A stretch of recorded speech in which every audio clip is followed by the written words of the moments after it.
Hello guys, मैं मुर्तजा आलम आप सबका वेलकम करता हूं अपनी इस वीडियो में। और ऐसी उम्मीद रखता हूं कि आप सब अच्छे से हैं, मजे से हैं, बढ़िया से हैं। आज जो हमने टॉपिक लिया है, टॉपिक है क्लास 8 से, साइंस से। The topic is coal and petroleum. आज हम इसी के ऊपर बात करने वाले हैं। दोनों को ही, कोल, पेट्रोलियम या नेचुरल गैस, इन सब को फॉसिल फ्यूल के तौर पे जाना जाता है। अब फॉसिल फ्यूल क्यों जानते हैं वो हम समझ लेते हैं कि फॉसिल फ्यूल क्यों कहा जाता है इसे। इसलिए कि ये जितने भी सब्सटेंस हैं ये तैयार होते हैं dead remains of vegetations and animals, इसलिए इन्हें फॉसिल फ्यूल भी कहा जाता है।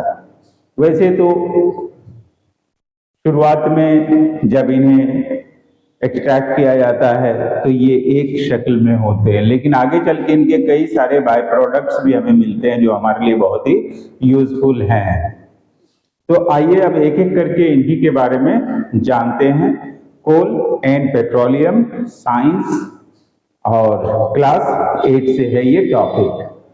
पहले तो हम इन्हें एक रिसोर्स के तौर पे जान लें। इस अर्थ पे जितने भी रिसोर्स हैं इनको हम दो कैटेगरी में बांट लेते हैं। एक तो इनएग्जॉस्टिबल रिसोर्स और दूसरा एग्जॉस्टिबल रिसोर्स। एग्जॉस्टिबल रिसोर्स वो है जो एक लिमिटेड क्वांटिटी में है और ह्यूमन एक्टिविटीज की वजह से एक दिन वो एग्जॉस्ट हो सकता है और उन्हें बनने में, उनके फॉर्मेशन में मिलियंस ऑफ ईयर्स लगते हैं। तो वो एक बार एग्जॉस्ट हो गया तो फिर आसानी से हम तैयार नहीं कर सकते, हम कर ही नहीं सकते। दूसरा इनएग्जॉस्टिबल रिसोर्स वे रिसोर्स हैं जो हमारे पास अनलिमिटेड क्वांटिटी में हैं और जो ह्यूमन एक्टिविटीज से खत्म होने वाले नहीं हैं। एग्जॉस्टिबल में मान लीजिए मिनरल्स, फॉरेस्ट, वाइल्ड लाइफ, और इनएग्जॉस्टिबल में मान लेते हैं एयर, सनलाइट। ये ह्यूमन एक्टिविटीज से खत्म होने वाले नहीं हैं। Resources inexhaustible, present in unlimited quantity, ऐसे रिसोर्सेज जो अनलिमिटेड क्वांटिटी में प्रेजेंट है in nature and are not likely to be exhausted by the human activities like sunlight, air. ऐसे जो इस नेचर में अनलिमिटेड क्वांटिटी में है और ह्यूमन एक्टिविटीज से खत्म होने वाले नहीं है, इन्हें हम इनएग्जॉस्टिबल कहते हैं, जैसे sunlight, air. Exhaustible, present in a limited quantity and can be exhausted by the human activities. हम उन्हें इस्तेमाल करते रहे तो एक दिन वो खत्म हो जाएगी, जैसे minerals, forest, wild life etcetera. अब हम आ जाते हैं फॉसिल फ्यूल्स की तरफ। As we know, the dead remains of living things are called fossils. चाहे वो प्लांट हो वो एनिमल हो, उनके जो डेड रिमेन्स होते हैं उन्हें हम फॉसिल्स कहते हैं। Coal, petroleum and natural gas are form from the dead remains of vegetations and animals. Coal और पेट्रोलियम या नेचुरल गैस जो है वो जो फॉर्म होता है वो डेड रिमेन्स ऑफ वेजिटेशन से कोल बनता है, डेड रिमेन्स ऑफ एनिमल्स इनसे बनता है पेट्रोलियम और गैस भी। That is why they are called fossil fuels. यही वजह है कि उन्हें fossil fuels कहते हैं। तो अगर आपसे कभी कोई ये क्वेश्चन करे, why do petroleum या why do coal referred as fossil fuel, तो आप इस तरीके से आंसर कर सकते हैं। एक बार फिर कहता हूं, coal, petroleum and natural gas are formed from the dead remains of vegetations and animals. That is why they are called fossil fuel. अगर कोल के बारे में आपसे पूछे तो कोल is formed from the dead remains of vegetations. That is why they are called fossil fuel. अगर petroleum के बारे में पूछे तो आप बोल देंगे petroleum is formed from the dead remains of animals. That is why they are called fossil fuels. अब हम ये तो जान गए कि इन्हें फॉसिल फ्यूल क्यों कहते हैं, क्योंकि ये dead remains of animals and vegetation से बनते हैं, लिविंग ऑर्गेनिज्म से बनते हैं। अब फॉसिल फ्यूल में पहला है कोल। सबसे पहले हम कोल की बात करते हैं। पहले लोग घरों में भी कोयला इस्तेमाल करते थे एज ए फ्यूल। आज भी आप कई जगह जाएंगे, चाय दुकानों पर देखेंगे तो कोल को वो एज ए फ्यूल यूज कर रहे हैं। अब धीरे धीरे क्योंकि गैस एलपीजी की फैसिलिटी बहुत ज्यादा होती जा रही है, इसलिए वो सब हटता जा रहा है। लेकिन आज भी कई हिस्से में आप जाकर देखेंगे तो पाएंगे वहां कोल यूज करके लोग चाय बना रहे हैं, नाश्ता बना रहे हैं। Coal is one of the fuel used to cook food. Earlier, it was used in railway engine to produce steam to run the engine. It is also used in thermal power plant to produce electricity. It is also used in various industries as fuel. पहले तो लोग इससे खाना बनाते ही थे। साथ ही जब James Watt ने स्टीम इंजन इन्वेंट कर लिया तो उस इंजन में स्टीम को जनरेट करने के लिए, प्रोड्यूस करने के लिए कोल का यूज होने लगा और बहुत बड़े लेवल पे कोल का यूज हुआ है इस काम में, रेलवे में। इसके अलावा आज की डेट में भी थर्मल पावर प्लांट को रन करने के लिए कोल का यूज होता है। उससे वहां स्टीम बनाई जाती है जिससे वो टरबाइन चला के इलेक्ट्रिसिटी को वो प्रोड्यूस करते हैं। इसके अलावा कई और भी तरह के इंडस्ट्रीज में आज भी coal as a fuel use हो रहे हैं। फॉर्मेशन ऑफ कोल कैसे बना, अब हम जरा उसके बारे में बात कर लेते हैं। Millions of years ago, the earth had dense forest in low-lying areas, wetland areas. Due to natural process like flood, earthquake, these forests got buried in the soil. As more soil deposited over them, they were compressed. The temperature also rose as they sank deeper and deeper under high pressure and temperature. Dead plants got converted as fuel.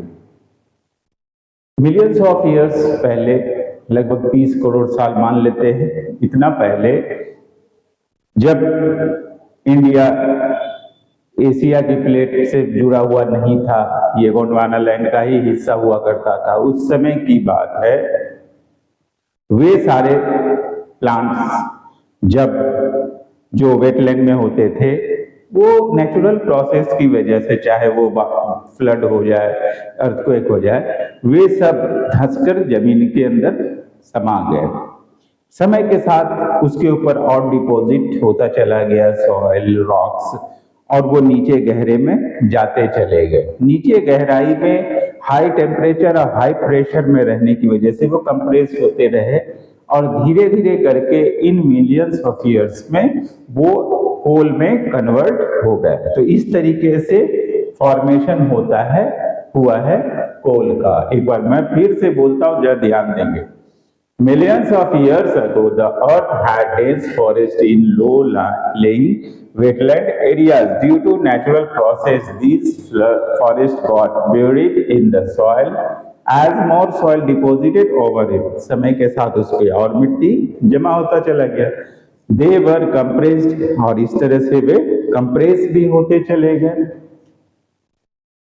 The temperature also rose as they sank deeper and deeper. और जैसे जैसे वो गहराई में जाते गए temperature बढ़ता चला गया और इसी हाई टेम्परेचर और हाई प्रेशर में मिलियंस ऑफ ईयर्स रहने की वजह से वे कोल में कन्वर्ट हो गए। तो इस तरह से कोल का फॉर्मेशन हो गया।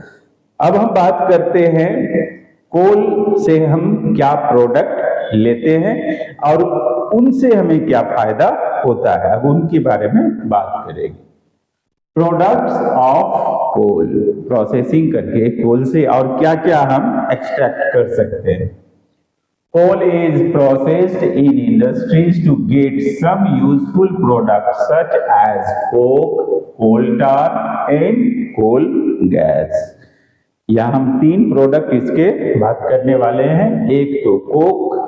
कोक को almost pure form of carbon माना जाता है, जिसका इस्तेमाल स्टील इंडस्ट्रीज में और कई तरह के मेटल इंडस्ट्रीज में एक्सट्रैक्शन के लिए किया जाता है। वहीं कोल tar, इससे कई तरह की चीजें और बनाई जाती है, एज स्टार्टिंग मटेरियल इनको यूज किया जाता है कई प्रोडक्ट के लिए। साथ ही सर्फेसिंग ऑफ रोड में इनका यूज होता है। आजकल बिटुमेन का भी यूज होता है, जो कि पेट्रोलियम का एक प्रोडक्ट होता है। Coke, it is a tough, porous and black substance. It is an almost pure form of carbon. It is used in steel manufacturing and extraction of various metals. तो पहला प्रोडक्ट हमें मिला Coke, और Coke का use क्या है? Steel manufacturing के साथ साथ कई और भी तरह के मेटल्स के एक्सट्रैक्शन में इनका यूज होता है। दूसरा प्रोडक्ट है कोल टार।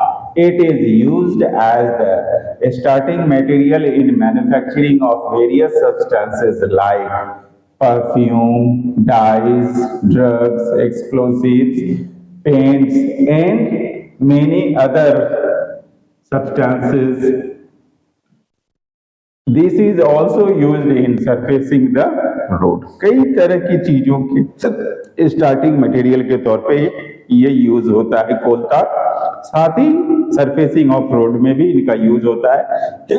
ये भी हमें मिलता है प्रोसेसिंग ऑफ कोल से। Coal gas, it is obtaining during the processing of coal to get coke. जब कोल से कोक बनाया जाता है तब एक गैस रिलीज होती है, उसी को हम कहते हैं coal gas. It is used as fuel in many industries situated near the coal processing plants. इस कोल गैस का यूज कई इंडस्ट्रीज अपने यहाँ फ्यूल के तौर पे करते हैं।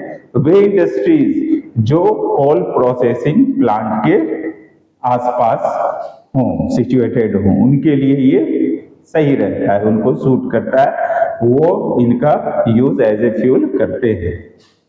तो इस तरीके से हमने देखा कि कोल किस तरह से आता है और कोल के क्या क्या यूज होते हैं। अब हम बात करने वाले हैं दूसरे फॉसिल फ्यूल पेट्रोलियम के बारे में, जहां वेजिटेशंस कन्वर्ट होके मिलियंस ऑफ ईयर्स में कोल बनते हैं, वही एनिमल्स या सी क्रिएचर कह लीजिए, वो मिलियंस ऑफ ईयर्स में कन्वर्ट होके पेट्रोलियम बनते हैं। दोनों ही लिविंग ऑर्गेनिज्म के हिस्सा है, इसलिए इन दोनों को ही फॉसिल फ्यूल के तौर पे जानते हैं। Petroleum, as we know, light vehicle like motorcycle, scooter and car are run by the fuel petrol. जैसा कि हम जानते हैं, हल्की गाड़ियां, स्कूटर, मोटरसाइकिल, छोटे कार, इन सब में पेट्रोल का यूज होता है फ्यूल के तौर पे। Heavy vehicles are run by the diesel, वहीं पर बड़ी गाड़ियों के लिए डीजल का यूज किया जाता है। Petrol and diesel both are obtained from a thick black substance called petroleum. इन दोनों ही चीजों को एक गाढ़े ब्लैक सब्सटेंस से ऑब्टेन किया जाता है, जिसे पेट्रोलियम कहते हैं। The word petroleum is derived from two words, petra, which means rock, and oleum means oil. That means petroleum को oil of rock भी कहा जा सकता है। अब पेट्रोलियम का फॉर्मेशन, तो जैसे कोल का फॉर्मेशन वेजिटेशन से हुआ है, ऐसे ही ऑर्गेनिज्म से पेट्रोलियम का फॉर्मेशन हुआ है। आइए देखते हैं। During mass extinction the sea organism died, their bodies settled at the bottom of the sea and got covered with layers of sand and clay over millions of years. In absence of air, high temperature and high pressure, these remains got converted into petroleum. Millions of years पहले extinction हुआ, mass extinction, जिनमें एक साथ कई सारे सी creature खत्म हो गए और उनके जो बॉडीज हैं वो सी बॉटम पे जमा हो गए, सब एक जगह जमा हुए। धीरे धीरे उनके ऊपर क्ले सैंड जमता चला गया और मिलियंस ऑफ ईयर्स में वो नीचे गहराई में जाते चले गए, जाते चले गए। और जैसे जैसे वो गहराई में गए वैसे वैसे उनके ऊपर का प्रेशर भी बढ़ता गया और उनके अंदर का टेम्परेचर भी बढ़ता गया और धीरे धीरे करके इन एब्सेंस ऑफ एयर वो पेट्रोलियम में कन्वर्ट हो गए। रिफाइनिंग ऑफ पेट्रोलियम, अब पेट्रोलियम तो हम निकाल ले रहे हैं, लेकिन पेट्रोलियम से जो कई तरह के उनके बाय प्रोडक्ट्स हैं उनको पाने के लिए हमें उनको रिफाइन करना पड़ता है। जैसे कोल की प्रोसेसिंग के बाद ही उनके बाय प्रोडक्ट हमें मिलते हैं, ऐसे ही पेट्रोलियम की भी प्रोसेसिंग की जाती है। उस प्रोसेसिंग को हम रिफाइनिंग कहते हैं और जिस जगह पे ये प्रोसेसिंग की जाती है उसे हम रिफाइनरी के तौर पे जानते हैं। Petroleum is a mixture of various constituents such as petrol, diesel, lubricating oil, paraffin, wax, etc. कई चीजें उनमें हैं, उन सब का वो मिक्सचर है। The process of separating the various constituents of petroleum is called refining of petroleum. इन्हीं सब अलग अलग जो इनके कंस्टिट्यूएंट्स हैं इन सब को प्रोसेसिंग करके अलग अलग कर देना ही रिफाइनिंग कहलाता है। और वो प्लेस जहां पर इसे किया जाता है उस प्लेस को रिफाइनरी कहते हैं। The place where refining is done is called petroleum refinery. तो इस तरीके से अभी हमने बात किया कोल और पेट्रोल इन दोनों के बारे में। अब लगे हाथ हम लोग थोड़ा सा बात नेचुरल गैस के बारे में भी कर लेते हैं। Natural gas is a very useful fossil fuel because it is easy to transport through pipes. In pipe से एक जगह से दूसरी जगह ट्रांसपोर्ट किया जा सकता है आसानी से। It is stored under high pressure as compressed natural gas. इन्हें हाई प्रेशर के अंदर स्टोर किया जाता है। That is why this is called compressed natural gas (CNG). It is a less polluting, cleaner fuel used to run vehicles, home and factories. क्योंकि ये बहुत ही कम pollution देता है, इसलिए इनको क्लीन फ्यूल मानते हुए आज की डेट में बड़े शहरों में सीएनजी से ही गाड़ियों को चलाने की सलाह दी जाती है, ये कहा जाता है। It is also used as the starting material of various chemical and fertilizer. साथ ही कई केमिकल और फर्टिलाइजर के स्टार्टिंग मटेरियल के तौर पे भी यूज होता है ये। It is formed during the formation of petroleum. और ये तब बनता है जब पेट्रोलियम की फॉर्मेशन होती है और वहीं पर ये मिलता भी है। अब हम इन सबको तीनों के बारे में थोड़ा सा डायग्राम बनाकर इनके फॉर्मेशन को देखेंगे, समझेंगे। आइए अब देखते हैं जरा formation of coal and formation of petroleum किस तरीके से अर्थ के अंदर होता है। मिलियंस ऑफ ईयर्स पहले, लगभग 30 करोड़ साल मान लीजिए, 300 मिलियन ईयर्स पहले ऐसे फॉरेस्ट जो लो लेइंग एरियाज थे, वेटलैंड थे, natural process like earthquake, volcano eruption या फ्लड, इनकी वजह से ये अंडर द सॉइल बेरिड हो गए इस तरीके से। और फिर इसके ऊपर समय के साथ और भी सॉइल के लेयर बनते चले गए इन मिलियंस ऑफ ईयर्स में, जिसकी वजह से ये डीपर और डीपर होता चला गया। जितना ये डीपर हुआ उतना ही ज्यादा इसमें टेम्परेचर राइज होता चला गया और मिलियंस ऑफ ईयर्स में इस हाई प्रेशर और हाई टेम्परेचर में कंप्रेस्ड होकर धीरे धीरे ये कोल में कन्वर्ट हो गया। आज लोग माइन खोदकर इन कोल तक अपनी पहुंच बना रहे हैं और वहां से कोयला निकाल रहे हैं। तो इस तरीके से कोल का फॉर्मेशन हुआ है अर्थ में। अब देखते हैं पेट्रोलियम की फॉर्मेशन कैसे हुई। मास एक्सटिंक्शन के समय बहुत सारे सी क्रिएचर मर गए और मरकर वो उस सी के बॉटम पे जमा हो गए।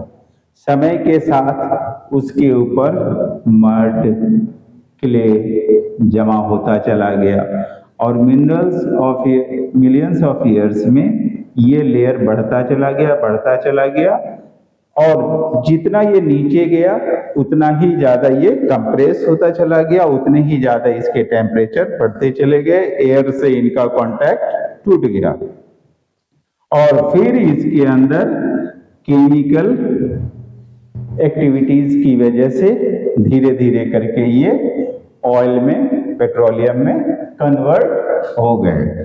जैसे ये देखिए रिजर्वॉयर रॉक है, यहाँ पे वो फॉसिल्स जमा थे, ठीक है, और ये वाटर है, क्योंकि वाटर की डेंसिटी ज्यादा होती है वो नीचे रह जाता है, ऑयल की डेंसिटी कम है वो ऊपर तैर जाता है। यहाँ पर केमिकल रिएक्शन वगैरह इनके अंदर होता है जिसकी वजह से गैस रिलीज हुई और वो गैस इस कैविटी में स्टोर हो गई कंप्रेस होकर, जिसे आज हम नेचुरल गैस बोल के निकाल लेते हैं। पहले इस गैस को लोग यूं ही वेस्ट कर दिया करते थे, लेकिन समय के साथ समझ में आया कि नहीं ये हमारे लिए बहुत ही वैल्यूएबल है, तो आज उसको सीएनजी कह के हम यूज कर रहे हैं और ये वाला हिस्सा पेट्रोलियम का है।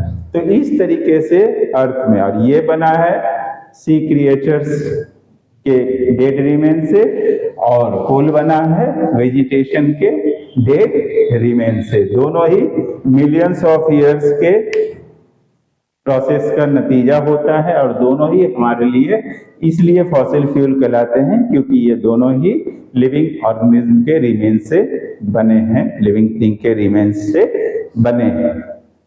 तो आज के इस वीडियो में हमने बात किया कोल क्या है, पेट्रोलियम क्या है, इन दोनों की फॉर्मेशन कैसे हुई, इन दोनों का यूज क्या होता है, इन्हीं सब के बारे में हमने बात किया। साथ ही इन दोनों से और भी कई तरह के बाय प्रोडक्ट हम किस तरह से पाते हैं इसके बारे में हमने बात किया।